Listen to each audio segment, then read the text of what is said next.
I'm Mary Poppins, y'all. Wait a minute.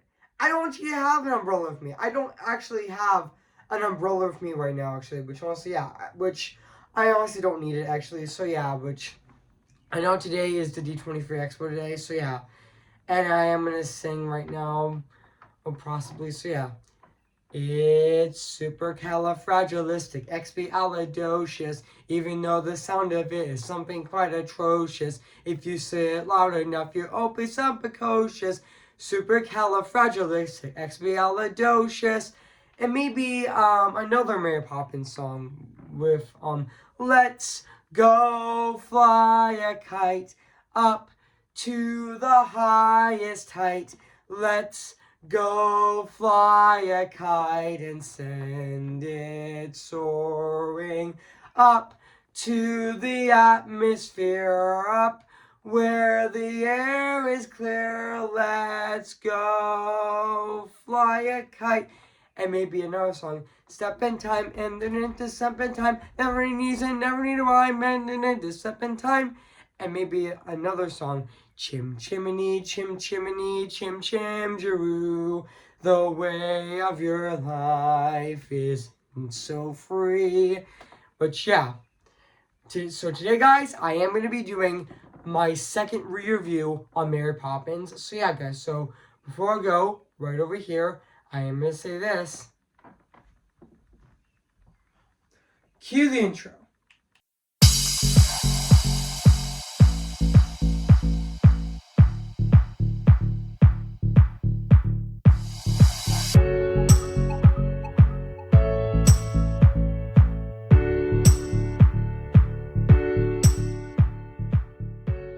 Before I start this review on Mary Poppins, I am going to say this right now, actually.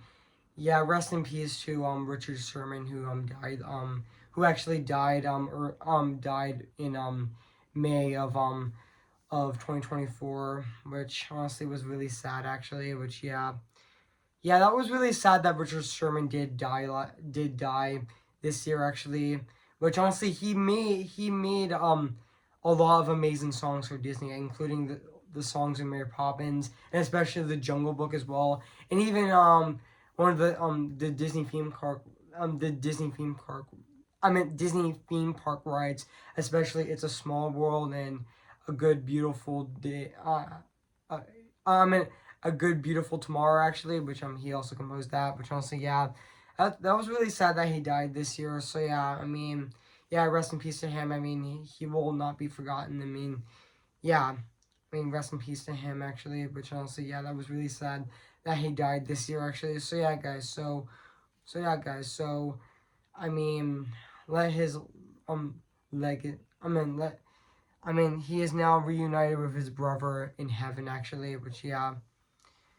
Which um with Robert Sherman up in heaven, actually. I mean, yeah. I mean, rest in peace to him, actually. So yeah. And now let's start the review. So yeah, guys. So without further ado, I am going to do my second re-review on Mary Poppins right now today, actually. So yeah, which I am doing it right now. So yeah. So yeah, let's get this started. So yeah. Hey guys, this is Evan's Disney's Animation Film Fanatic 2024 here in Shakespeare, guys. And today I'm going to be doing my second re-review on Mary Poppins. Came in the year of 1964. So yeah, guys. So yeah, I'm gonna be reading this plot on the internet right now. So yeah, guys. So when Jane and Michael, the children of the wealthy and uptight Banks family who face with protests with a new nanny, but they they Presley surprised by by the arrival of the magical nanny Mary Poppins um embarking on embarking on a series of fantastical adventures with Mary and her cocky performer friend Bert, and also the siblings tried to pass on the pass on pass some of their nanny's sunny attitude to their pronounced parents, to their pronounced parents. So yeah, guys. So that's basically what the plot's about this movie. So yeah, guys. So I did remember that this movie actually did came out in Los Angeles, on August 27th of 1964, and also did get released in New York City on September 24th of 1964 as well. Which yeah, and I know this movie had a budget of 4.4 minus $6 million actually, which yeah, and yeah, this is fun fact. This movie was actually based on a book, um, by P.L. P.L. Travers, which yeah, and and also yeah, if you have seen the movie Mr. Saving Mr. Banks, it is the movie about the making of Mary Poppins, which honestly yeah, which if you haven't seen that movie, I highly recommend it. It's fantastic. Which honestly yeah, I did sing some Mary Poppins songs in that review, which I am actually saying Chim Chimney, Step in Time, and even Let's Go Fly a Kite, which I sang those songs last year, back in August of this year. I meant back in August of last year, on on August 25th of 2023 for its 10th anniversary this year. So yeah, guys, I am gonna read the production of the movie right now. So yeah, which also yeah, I am reading the production of the movie as well, which I am doing this right now actually. So yeah, so development for the film actually. So yeah, also the film's main basis was the first novel in the Mary Poppins series, according to the 40th anniversary release of the film in 2004. Walt Disney's daughters fell in love with Mary Poppins, but fell in love with the Mary Poppins. Walt Disney's daughters fell in love with the Mary Poppins books, and made Disney promise to make a film based on them. And also his first attempt to purchase the film rights, it's of P.L. Travers, was was I mean, fun fact, his first attempt of this movie, buying the rights of this movie, buying the film rights of this movie from P.L. Travers, was as early as 1938, but Travers repeatedly refused it. But she did not believe a film version would do justice to her books actually. But yeah, but Walt Disney was also known for primarily being a producer of animated films, and has yet to produce major live action work. And also for more than 20 years, he made frenetic um, ev- ev- efforts to convince Travers to release the film rights, and also including visiting her home in Salenta Solela, which some mispronounced name, but it's okay. But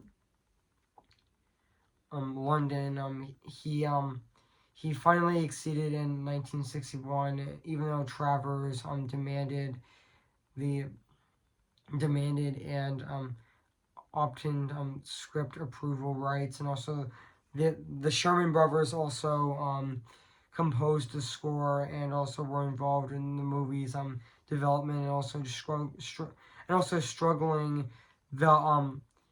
The setting would be changed from the 1930s to the Edwin era, and also pre-production and music creation, and took about 2 years. But yeah, even though and also even though Travers was an advisor on the movie's production, even though being built as a film being billed as a film consultant, she however disapproved of the Turcent of the direction of the harsher aspects of Mary Poppins' character, and also felt like impertinent about music, and also um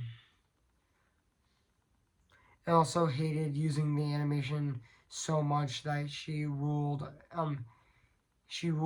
out any further adaptations of Mary Poppins novel. I mean adaptations of later Mary Poppins novels, and also she objected to number elements of made for the film, and also rather than songs, she wanted the soundtrack to feature standards of Edwin's period of the story. However, due to the contract exceptions, considering um, that he um, had final cut pillaging on the script, actually um, Walt Disney refused to actually, which yeah, and also much Travers Disney's consultants um um is a part of Travers collection of the state in the state of library of sorry guys, just thinking right now, but yeah, but now back into the reviews, yeah. And New South Wales, Australia. Also, with the relationship between Travels and Disney is declined in Mary Poppins. She wrote a biographically of Travels of by Varing Vinley Larson, and also the biographically was basis between two documentaries on Travers real Mary Poppins and Lisa Matthews, and also the show Mary Poppins, and also the relationship of the development of the film was was demon was also demand demand I actually meant to say demonetized in the 2013 Disney movie Save Mr. Banks, and also yeah, even though also fun fact, originally Walt Disney auditioned a lot of actresses like to play Mary Poppins, including Judy Harris, Angela Lansbury, which she would actually play the balloon lady in Mary Poppins Returns, even though that was one of her final performances before she died in October of 2022, which yeah, and even Betty Davis and also Gary Grant was also Walt's choice to play Bert, but yeah, even David Davis. Yeah, Betty Davis was also considered for Mary Poppins, but dropped out actually. So yeah, but but but Walt Disney's choice of Pocahontas was actually when she shot when he actually when Walt Disney actually went to Broadway and saw Julie Andrews in Camelot, which she felt like, and that he felt like, you know what, that's my Mary Poppins. She's perfect to play Mary Poppins. And also fun fact, also guys, Julie Andrews was originally going to reprise her role as Eliza Doolittle in the My Fair Lady movie, but considering that she was an unknown, I mean a lot of people just didn't know her yet, so she got replaced by Audrey Hepburn, which honestly I thought she did phenomenal. I thought Audrey Hepburn did phenomenal playing Eliza Doolittle in the film adaptation of My Fair Lady in 1964, actually, which even though yeah, even though Walt Disney got Julie Andrews got Mary Poppins actually, and also yeah, this movie actually made this movie actually made Julie Andrews a prominent actress nowadays, which that actually made her a big actress actually, and also um similar to years later with Enchanted with Amy Adams. I mean, a lot of people didn't at first before Giselle a lot of people didn't know what Amy Adams was. She had small roles, especially in Drop Dead Gorgeous and so on and so forth. But it wasn't until Enchanted where her career really skyrocketed and she became a big name actress actually. And also and it's the same thing with Julie Andrews as Mary Poppins, which she's practically perfect in every way actually, which she is actually, which honestly Julie Andrews is honestly practically perfect actually. So and I even thought that that that Emily Blunt as Mary Poppins in the sequel Mary Poppins Returns was also really great as Mary Poppins. Or speaking of Mary Poppins Returns, I am going to be reviewing that movie on September 6th of this year. So same with that as well. So which I really enjoyed the sequel of Mary Poppins Returns. That was a lot of fun actually. That was a really fun movie actually. So and even Dick Van Dyke actually did play even though Dick Van Dyke actually did play um Bert in this movie as well, but he's also fantastic. Even though his voice is actually really funny, actually, I would say it's so bad it's good. It's a part of the humor actually, but honestly, but but also and also fun fact, guys. Also filming of this movie actually takes place during between May and September of 1963, and also the post production took the post production and animation also took 11 months actually, which and also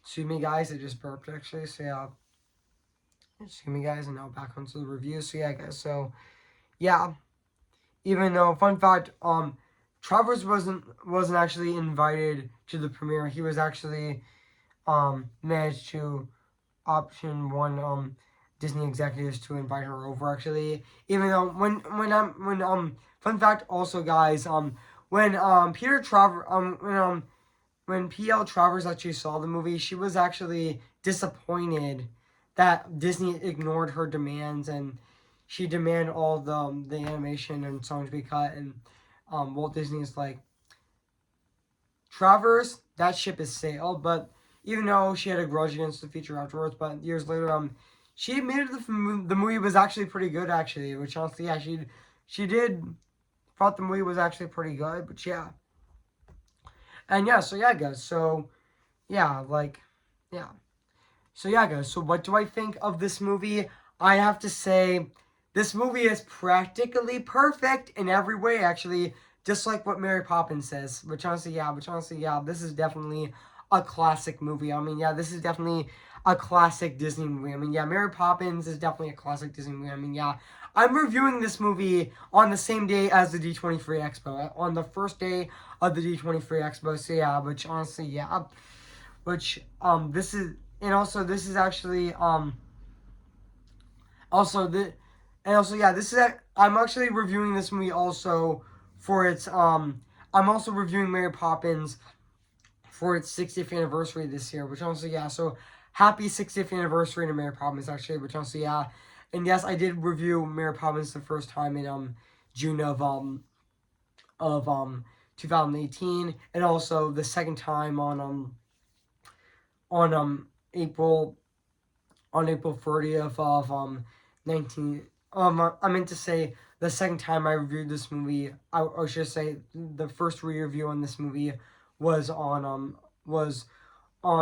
it was on April 30th of 2021, the same day that Mitchell's vs. Machines came out on Netflix actually, which and also this movie also did get critical acclaim from critics, and also did get critical acclaim from critics, and also I meant I meant to say critical acclaim from critics, and also was a box office success, and also received 10 $103.1 million actually. And also fun fact, this movie also became the highest grossing movie of 1964 actually, which and also And even though a sequel, Mary Poppins Returns, was released on December 19th of 2018 as well, which I also really enjoyed that movie. That was a lot of fun actually, which honestly, yeah. Excuse me, guys. Again, I just burped actually, but yeah. I mean, yeah. Now back onto this movie actually. So yeah, but also this movie is also produced by Walt Disney and also directed by Robert Robert Stevenson as well, who also directed um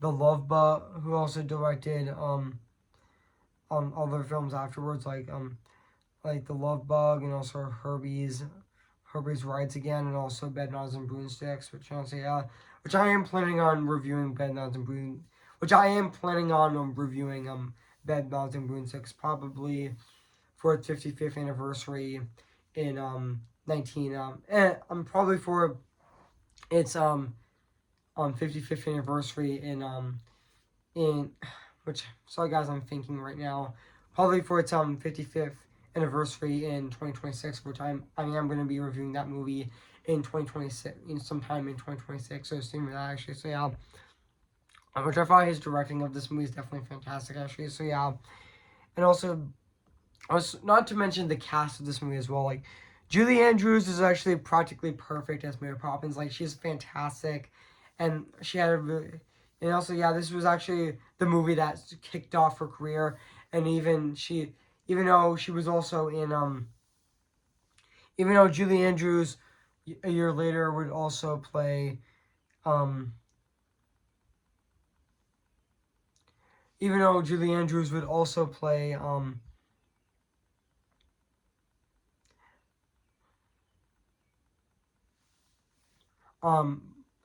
a year later would play Maria in The Sound of Music actually, which I am planning on reviewing in the future, possibly in 2025 actually, which yeah for its 60th anniversary. So yeah, and even Dick Van Dyke was also great in this movie as well, which yeah, and also really funny as well.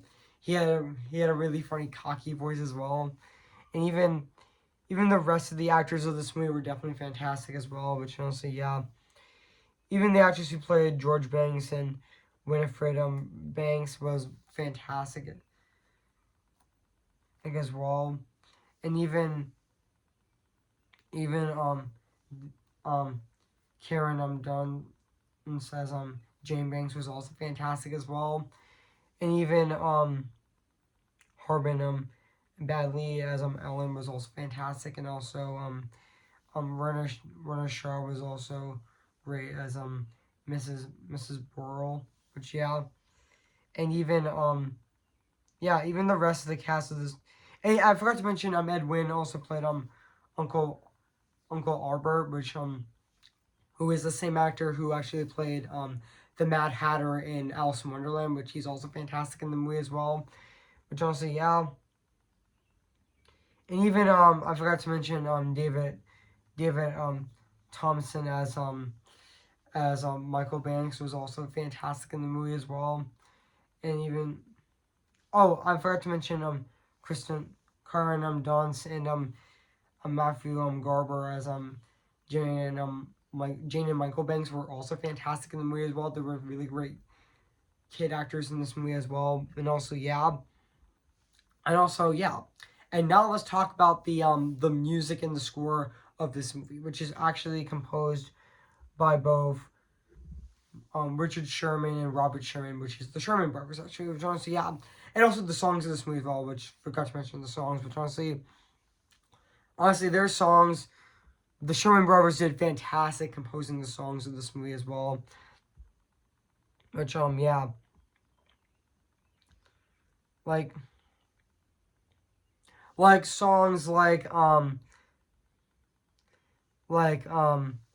Perfect Nanny, and also A Spoonful of Sugar, A Jolly Holiday, Supercalifragilisticexpialidocious, I Love to Laugh, and also It's a Jolly Holiday, and also Stay Awake, and also Feed the Birds. Which, speaking of Feed the Birds, that was actually Walt Disney's favorite song in Mary Poppins, because that was actually his comfort song actually to relax actually. Which I know that Walt Disney in his office actually um um the Sherman Brothers would actually play Feed the Birds with him, Feed the Birds, actually during the night actually, which that actually that actually that actually made him happy actually, and that actually I mean that actually was the song that Walt Disney actually really loved that song actually. I mean yeah it is.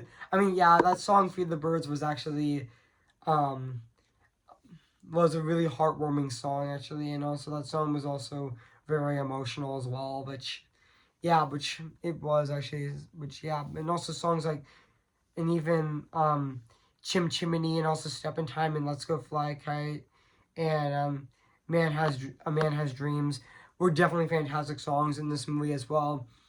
And even every single song in this movie is definitely practically perfect in every way. Yeah, even though this movie did get a Broadway show in 2005, which was a mixture of the book that was the book and also the original book and also the 1964 movie. Yeah, which yeah. And yeah, guys. So now let's talk about the production design of this movie, which honestly it's fantastic. It still holds up to this day, 60 years later, and it still is absolutely phenomenal and very fantastic at the exact same time. Even the animation definitely does look, even the hand drawn animation of this movie definitely does look fantastic. The drawing definitely does look fantastic, and yeah, and even the I would say the animation in the hand drawn animation in Mary Poppins Returns. I mean, yeah, also looked fantastic as well. But honestly, yeah, and also yeah, I mean, overall, guys, I mean, yeah, I have nothing else to say about this movie, Mary Poppins. So, yeah, guys, so if you haven't seen Mary Poppins, where have been, I recommend it. So, yeah, it is streaming on Disney Plus. So, yeah, guys, so I am going to give Mary Poppins 10 out of 10 spectacular. So, yeah, guys, what do you think of my second review on Mary Poppins? So, yeah, make sure to comment, like, and subscribe my channel, and make sure to like this video. So, yeah. So yeah, guys, so stay tuned for my short review on the Battle of Nessie, which I'm going to be reviewing on Tuesday, August 13th of this year. So stay tuned for that. And stay tuned for next Friday, which I'm going to be doing my re-review on Funny Face, which will be next Friday on August 16th of this year. So stay tuned for that. So yeah. So yeah, guys. So happy D23 Expo Day. So yeah, so I hope you guys have fun at the D23 Expo and have fun with the announcements this weekend and today actually, and also on Sunday as well. So yeah, and even tomorrow as well. So yeah, guys. So I am going to sing for you guys before I go. So yeah. Who's your favorite fearless hero? Who's your favorite fearless hero? We don't talk about Bruno, no, no, no. We don't talk about Bruno, but it was our wedding day, it was our wedding day, we're getting ready, and there wasn't a cloud in the sky, not just a loud in the sky. Bruno walks in with a mischievous grin. Thunder, you're telling a story, or am I? I saw it wrong. Bruno says it looks like rain. I need tell him for you doing so. He floods my brain. On the Cobra, married in a hurricane. John this day, but anyway, we don't talk about Bruno. No, no, no. We don't talk about Bruno. I'm just Ken. Anywhere else I be attend. Isn't my destiny to live in bow and life for perpetuity? I'm just Ken. Anywhere else I see's a friend. What'd it take for her to see the man be Hylaton and fight for me? Remember me, though I have to say goodbye. Remember me. See the light where the sky meets the sea. It calls me, and no one knows before it goes. If the wind in my sail on the sea stays behind me, one day I'll know how far I'll go.